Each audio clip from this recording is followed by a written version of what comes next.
Lo que nunca te contaron en el colegio. Hubo un país donde casarte con tu propia hermana no solo era normal, era un símbolo de poder. Y no fue hace miles de millones de años ni en cuevas oscuras. Estamos hablando de una de las civilizaciones más avanzadas y fascinantes de la historia.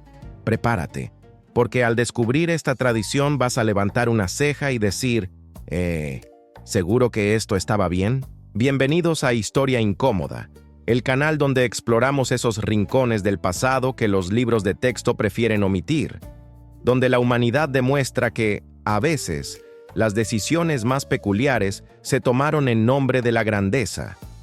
Hoy, nuestro viaje nos lleva al corazón del antiguo Egipto.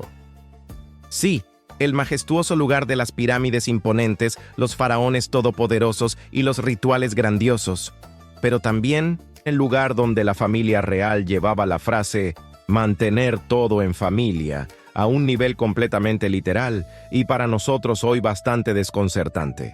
Así que acomódate, porque vamos a desentrañar por qué la realeza egipcia creía que el matrimonio entre hermanos era la mejor idea del mundo. Para entender esta práctica, primero debemos ponernos en la mente de un faraón. Imagina por un momento que no eres solo un rey o una reina. No eres simplemente un líder elegido o un conquistador. Tú, en tu propia percepción y en la de todo tu pueblo, eres un dios viviente en la tierra. Eres el descendiente directo de Ra, el dios del sol, o de Osiris, el señor del más allá. Tu sangre no es humana, es divina, un elixir sagrado que te conecta con el cosmos. Con esta mentalidad, la lógica se vuelve sorprendentemente simple, aunque retorcida para nosotros. Si tu esencia es divina, ¿quién es digno de compartir tu vida y perpetuar tu linaje? ¿Un noble cualquiera? ¿Un príncipe de una tierra lejana? Por supuesto que no. Solo alguien con la misma sangre divina, con la misma chispa celestial, podría ser un consorte adecuado. ¿Y quién tiene una sangre más parecida a la tuya que tu propia hermana o hermano? El objetivo principal era la pureza. Querían mantener la línea de sangre lo más pura y concentrada posible, sin contaminarla con sangre mortal o inferior.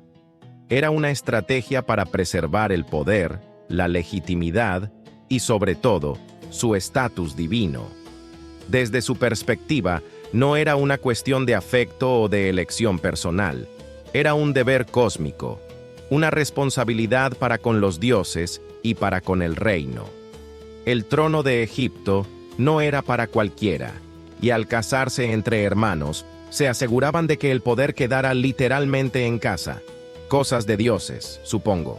Y que no te quepa duda, esto no era un secreto vergonzoso ni un rumor de pasillo. Era una práctica abierta, celebrada y documentada.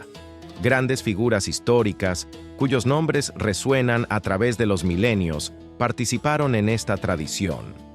Pensemos en el faraón más famoso de todos, Tutankamón, el niño rey. Su historia es fascinante y trágica. Los análisis de ADN de su momia revelaron que sus padres eran, de hecho, hermanos, el faraón Akenatón y una de sus hermanas, cuyo nombre aún se debate, pero a quien los egiptólogos llaman la dama joven. Y siguiendo la tradición familiar, el propio Tutankamón se casó con su media hermana Angesenamón, pero no fue el único. Retrocedamos aún más en el tiempo. Ramsés II, conocido como Ramsés, el Grande, uno de los faraones más poderosos y longevos de la historia, no solo tuvo docenas de esposas y más de 100 hijos, sino que también elevó a varias de sus propias hijas al rango de gran esposa real. Era una forma de consolidar aún más su estatus divino y asegurar la lealtad dentro de su vasto núcleo familiar. Y por supuesto, no podemos olvidarnos de la reina más icónica y estratégica de la historia, Cleopatra. Sí, la mismísima Cleopatra Sebne.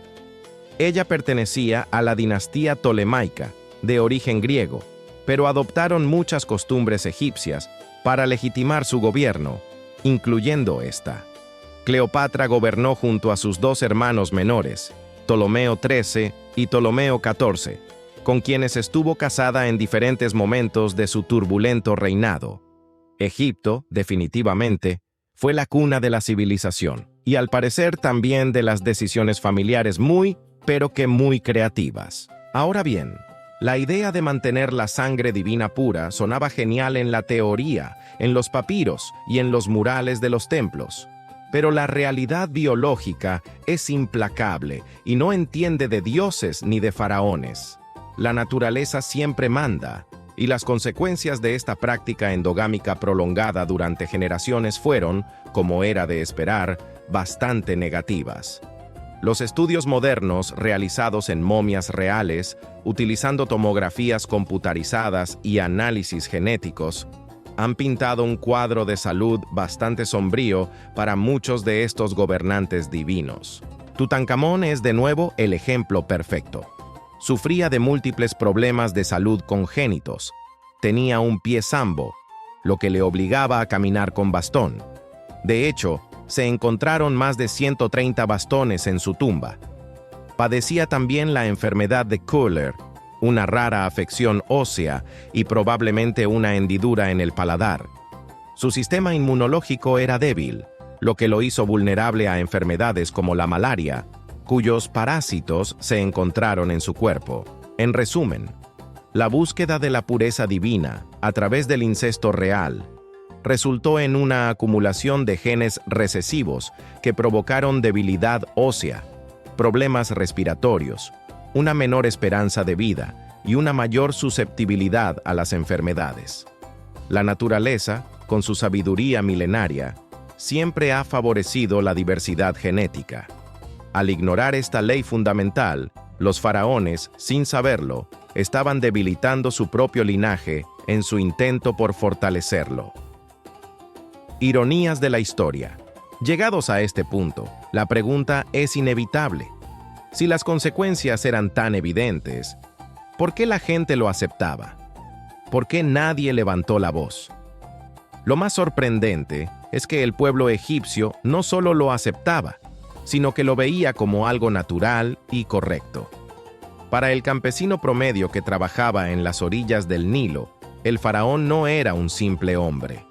Era la encarnación de Horus, el puente entre el mundo de los mortales y el de los dioses.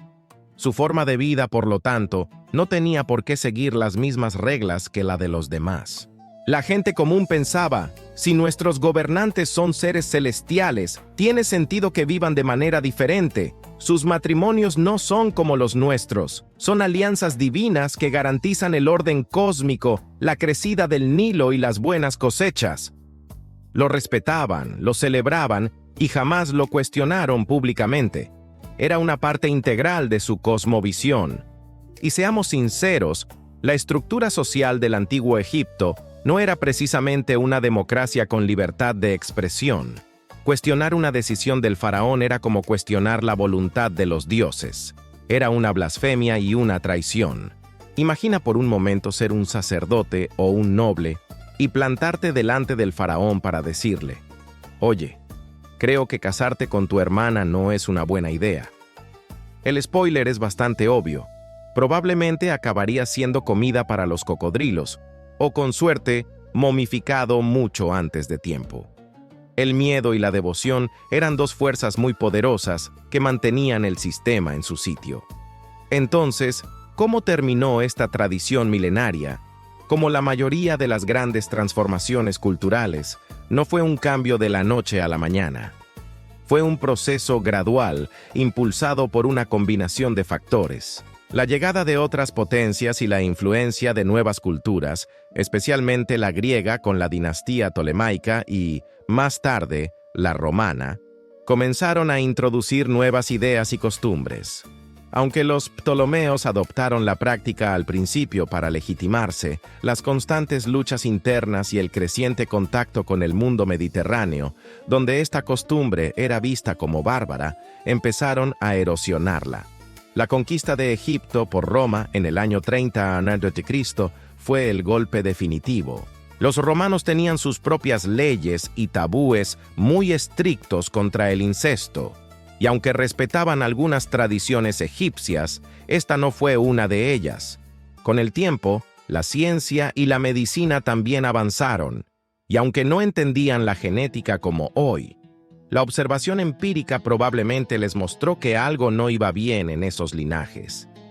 El mundo avanzó, las ideas sobre la realeza y la divinidad cambiaron, y la propia naturaleza, que había estado enviando señales durante siglos, finalmente dijo: «Gracias, siguiente». La costumbre desapareció, convirtiéndose en una reliquia de un pasado glorioso, pero, a nuestros ojos, muy peculiar. Así que ya sabes, la próxima vez que estés en una cena familiar y pienses que tu familia tiene tradiciones un poco raras, solo recuerda a los faraones y sus árboles genealógicos, que más bien parecían una corona circular. Te garantizo que tu cena navideña parecerá de lo más normal en comparación. Si te ha gustado este viaje a la historia incómoda y quieres descubrir más secretos sorprendentes, peculiares y que te harán pensar, no te olvides de suscribirte, activar la campanita para no perderte ningún episodio y, muy importante, déjame un comentario. ¿Qué civilización debería ser la próxima en revelar sus costumbres más creativas? ¿La antigua Roma, la Grecia clásica, Babilonia, los samuráis del Japón feudal o quizás la Edad Media europea? Yo soy tu guía en esta aventura histórica y esto fue Historia Incómoda. Nos vemos en el próximo dato que tu libro de texto jamás se atrevió a poner. Hasta la próxima.